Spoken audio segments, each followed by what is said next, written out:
optik melawai. Indonesia harus puas bermain imbang 3-3 kontra Laos ditambah Marcelino Ferdinand yang mendapatkan kartu merah di laga ini. Berikut tanggapan para supporter timnas usai pertandingan yang berlangsung di Stadion Manahan, Solo, Jawa Tengah. Tim ini dibentuk belum lama ya, jadi Sintayong mungkin masih komposisi pemain yang pas lah ya. Terlebih tadi kan memang lawan 10 pemain ya, Marcelino kartu merah.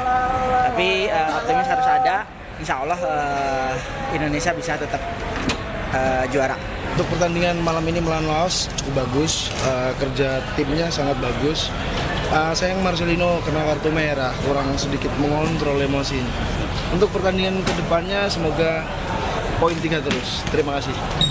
Sejujurnya lihatnya greget sih, soalnya ada beberapa kesalahan-kesalahan yang bikin Indonesia imbang gitu.